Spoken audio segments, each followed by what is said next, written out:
Hello, I'm Ione Butler, and today let's talk about labels with the rather incredible Prince E.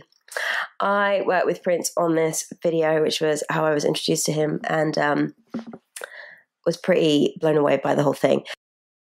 I am not black. I mean, that's what the world calls me, but it's not me. I didn't come out of my mother's womb saying, "Hey, everybody, I'm black." No, I was taught to be black. And you were taught to call me that, along with whatever you call yourself. It's just a label. See, from birth, the world force feeds us these labels. And eventually, we all swallow them. We digest and accept the labels, never, ever doubting them. But there's one problem. Labels are not you and labels are not me. Labels are just labels. But who we truly are is not skin deep. So first up, can you tell me why you did this video?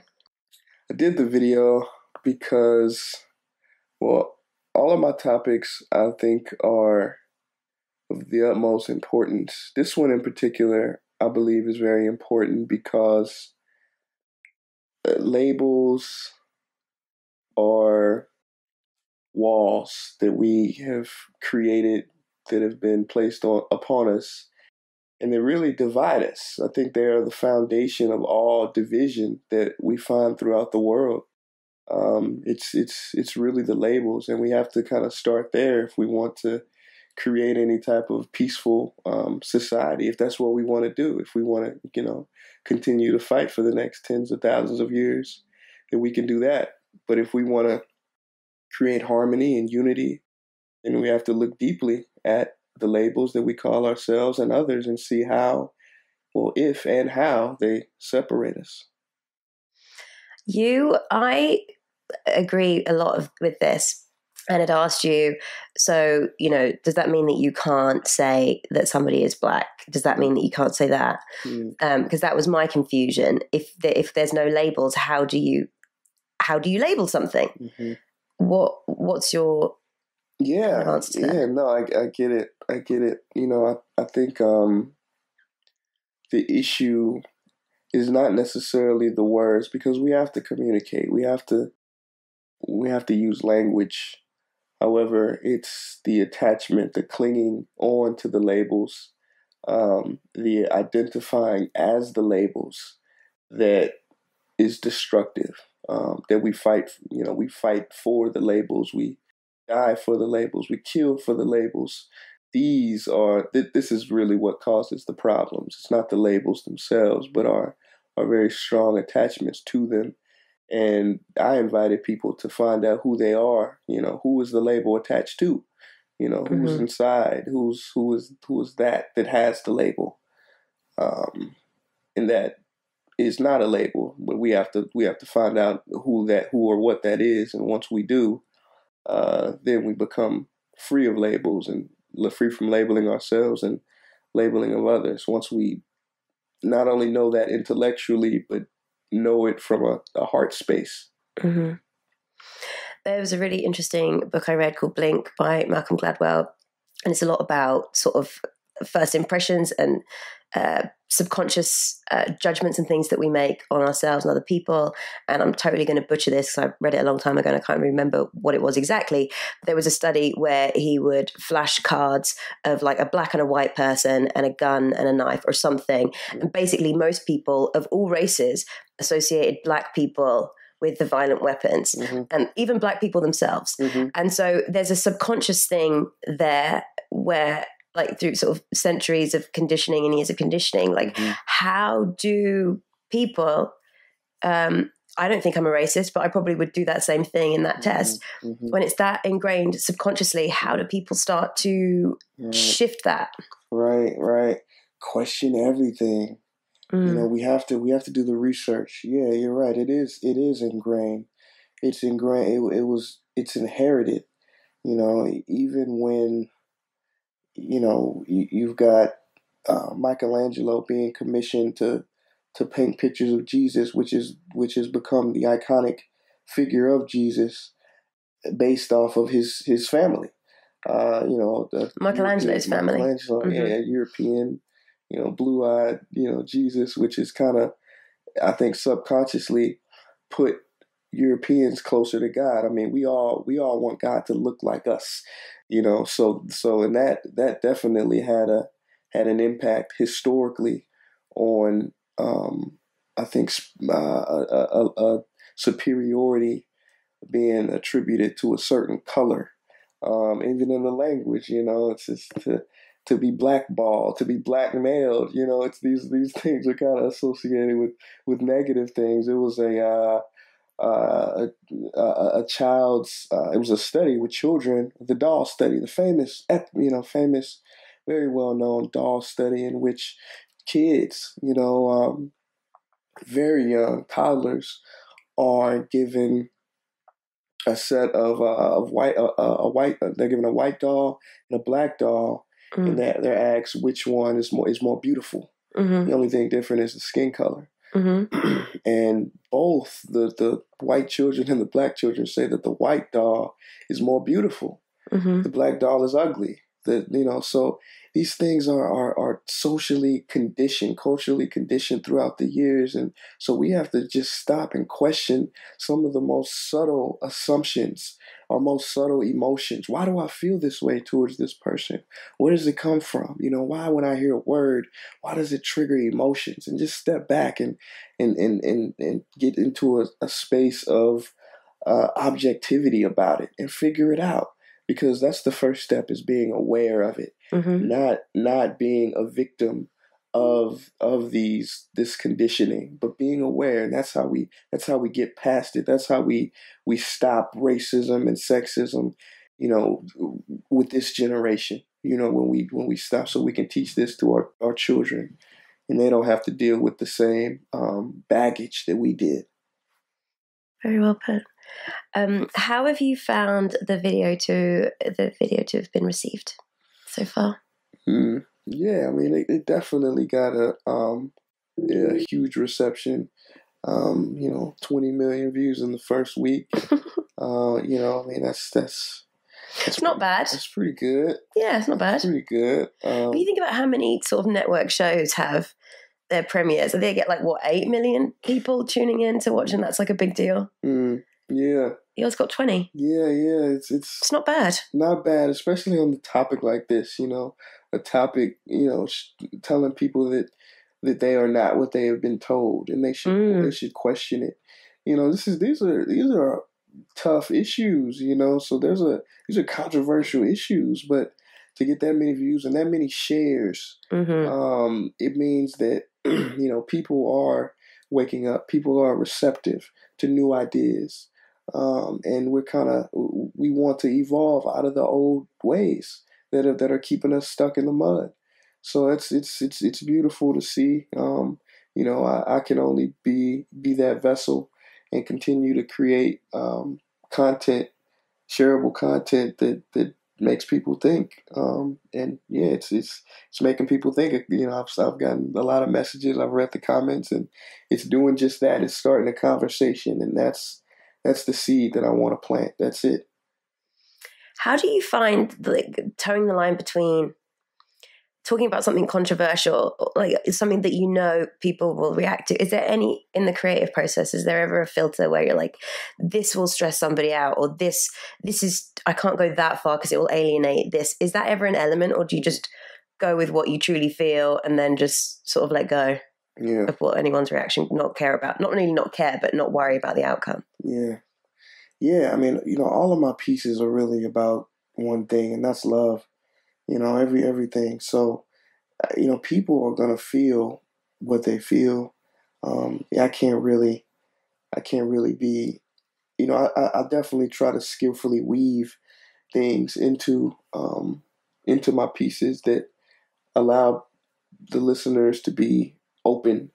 I try to say things that might be humorous to open another level of hearing from them, so they can hear it. And sometimes if you're too preachy, people can't hear you. So you have to sometimes approach things in a lighthearted manner. So I agree. that's what I do. I try to just skillfully create And no, I'm not really attached to the result or how people will respond. But again, I don't touch on political issues too much. Why?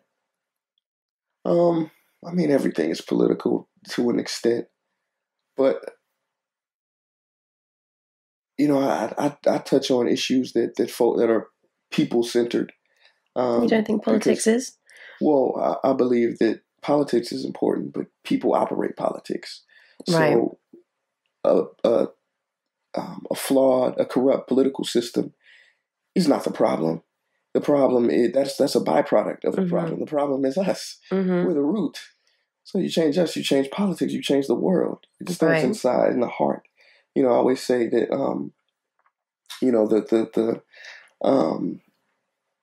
the root of a tree. It's not. You want to fix a tree. You don't check out the leaves on it. The problem is usually at the root, and a culture. The root of a culture is the human being, and the root of a human being is the human heart. You change somebody's heart, you change them, and that's what essentially I want to do through art. Which I think you're doing very well, actually. I have to say, it sounds like I'm just kissing your ass right now, but I have a lot of admiration and respect for what you're doing. Yes, thank you.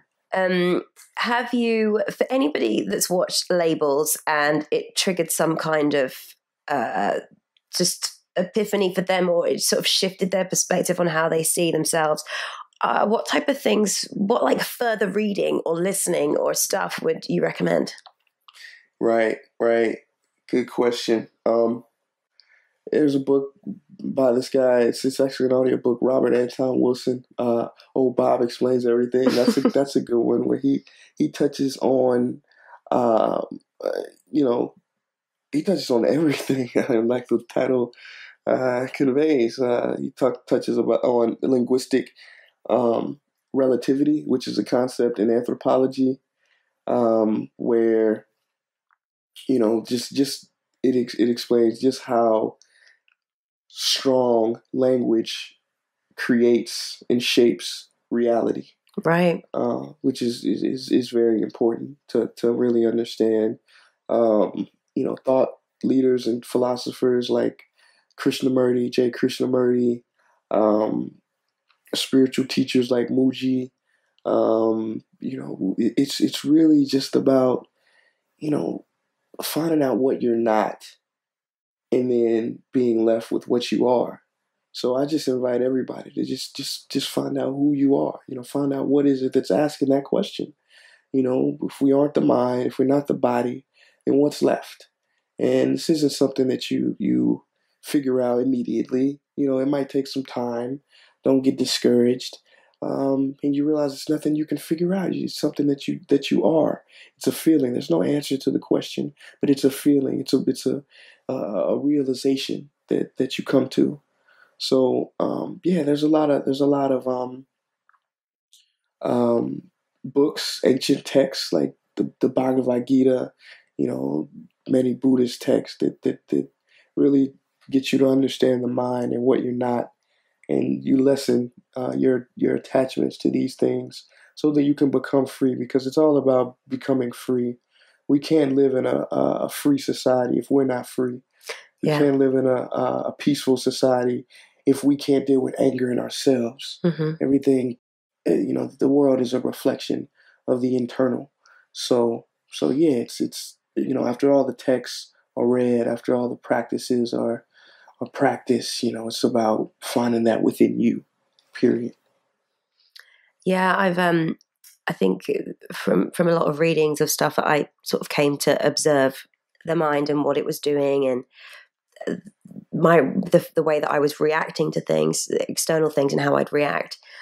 And sort of once I got an understanding of what was going on, things will come up and I will be enraged.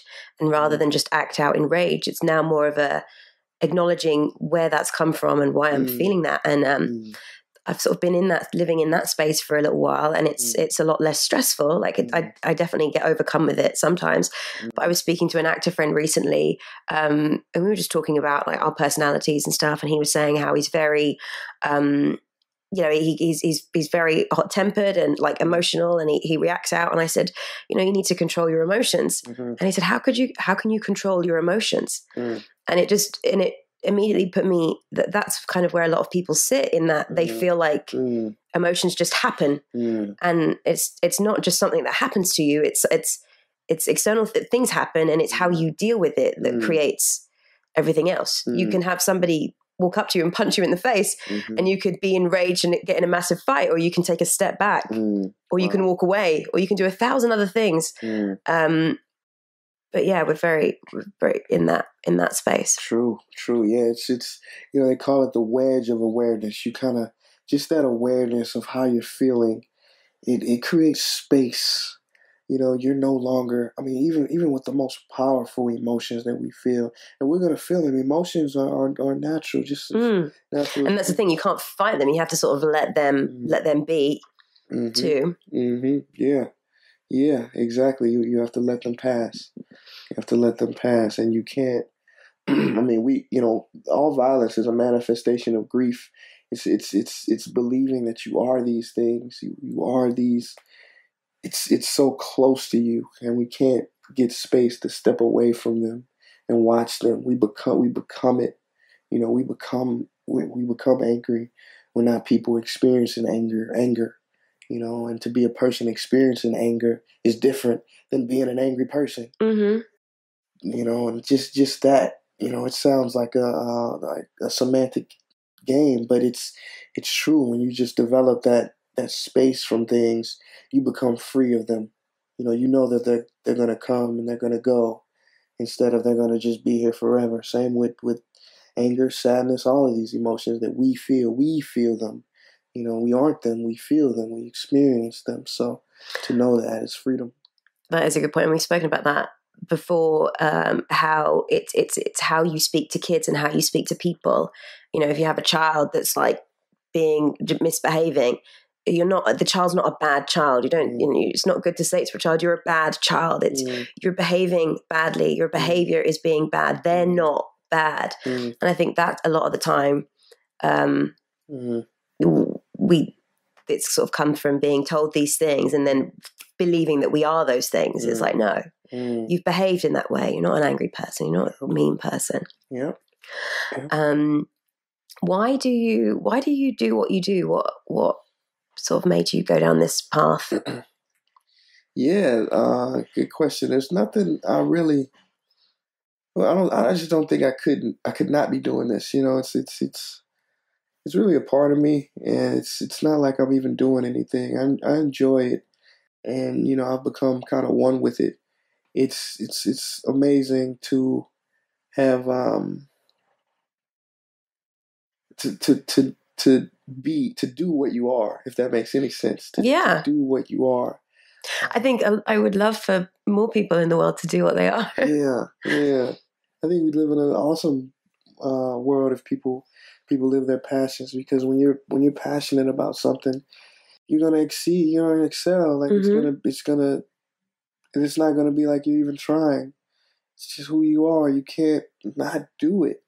And for me, the spiritual path and learning about the mind and getting out of suffering is and learning who you are. I think these are some of the most important endeavors and questions that a human being can ask and engage in their existence in this plane. In my humble opinion, so I just, I've invited people to that, and it's gotten a massive response, and that's very encouraging. telling. That's just telling. That's encouraging. That we're living in a world that's becoming more and more open. It's good to see that. Yeah, I felt for a while that for me, television. There's not really television that I want to watch. It's all about conflict, and it all seems very negative. Like there's a lot of reality TV which isn't real in any way, and it's all just made up conflict and soap operas, and And I don't want to watch that. And I feel like with the type of stuff that you do, there clearly is a market for it, because in a week, 20 million people were sharing and watching your video. Like, people are hungry for some kind of uplifting or thought-provoking content, it seems like. When I asked you about how do you feel about having so many views, you were just very kind of chill about it, like not like way, but just very, very cool. You seem to feel very level-headed about stuff. Has anybody said something to you, or has there ever been a moment where it really kind of impacted you, like some feedback or a response or something that really made you feel like it was worthwhile? Yeah, actually, yesterday, I believe it was, I got a message saying that it was this guy who was, showing my videos. He works in a prison, and he's showing my videos to the inmates, and getting a very positive response. Kids, they show my videos in schools and in detention centers, and this is amazing. That a guy for a skinny kid from North St. Louis can create content that comes from his heart and reach the hearts of so many people. And from the messages and feedback that I've gotten, really impact people's lives in a positive way. Just the collection of messages I've gotten is so powerful. It's so powerful to me, and really, provides gas for this vehicle to keep going. Nice. Yeah. What would you say? I'm not gassed up though. It's not like pumping me up or getting a big head, but it's no, I get it. You're putting gas in your vehicle. No, I got it. Fuel. No, it makes sense. Beautiful. I wasn't thinking you having a big head. And then lastly, what would you say to people who, I feel like, sometimes people are a bit stuck in a rut, like kind of coming into an awareness of all these different things, but really kind of want to excel. Like, what would be any advice to people that are kind of looking to starting off on that journey in a new direction? What journey? The career journey? The which journey? I guess that's probably a bit of a broad question. All of them, journey of life. Journey of life. I mean, maybe career, maybe like sort of finding a purpose, like career wise, or sort of, or the spiritual. Oh, that's a tough one. Both spiritual and career. Yeah. I think that could be one question. I think that they overlap. For me, I always tell people there's a difference between interest and passion, and we can be interested in so many things, but what are we passionate about? There's a difference between your career and a calling. What are you here for? What really excites your spirit? Chances are you can monetize it. There's so many people that even college students that we've got the dilemma of should I get a job that really fits me, that I really want to do and I love, or should I get one that's more practical and pays the bills? Well, it's funny, we live in a world where nothing is really stable. There is no really job security. So which is why I think people can and should become, entrepreneurs and really create jobs, I mean, it's good. It's definitely good. I mean, whatever fits your nature, you can work for someone, and that's beautiful. My people in my family have worked for companies for, 50 years, and you can build a very fulfilling life that way. So it's really up to you. But I think the most important question is knowing who you are, figuring that out first, because you can't start doing things that are in alignment with I don't know, I think everything is the path and everything helps you. So I don't want to say that you can never make a mistake, but what you don't want to do is spend your life climbing a ladder and realizing it was against the wrong wall. I think you want to spend the time in stillness and by yourself, and really figuring the question out: who am I? Who am I? And going from there. I ask people the question all the time: if you only had 5 years to live, what do you do? What do you do from this point on? If you had 5 months, 5 weeks, 5 days, what do you do? Death really brings you to the present moment, and we should be living every day as if we're gonna die tomorrow. That's the real. That's wisdom. That's what real, that puts you in the present moment. Is we have this limited amount of time on this planet. What am I going to do with it? And the chances are your passion is going to intertwine with some type of service, because helping people, helping each other is really what it's all about. Mm-hmm. Mm-hmm.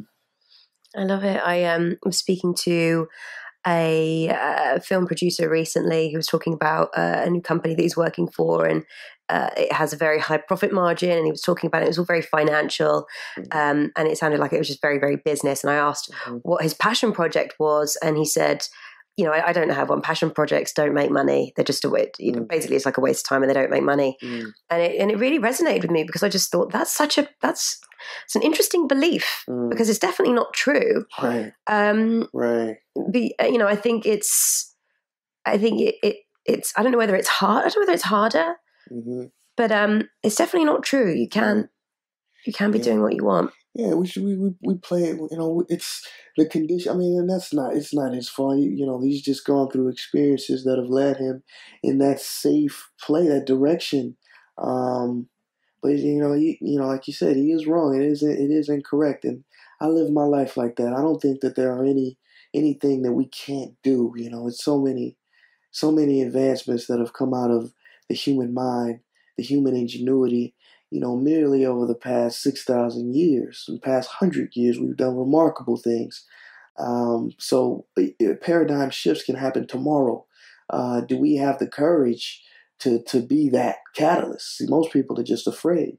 But when you realize fortune favors the bold, and we're not here for very long, I mean, what are you gonna do that really makes an impact? I never wanted to follow in the footsteps of others. I wanted to go off and make my own trail.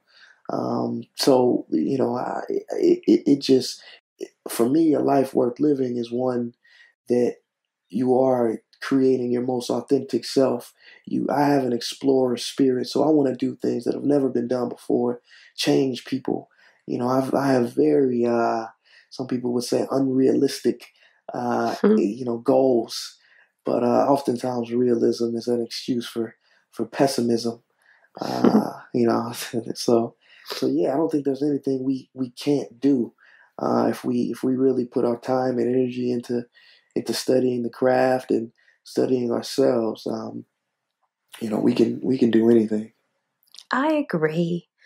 And on that note, thank you so much for making that amazing video and casting me in it, so I had the opportunity to meet and work with you, and sharing it with the world.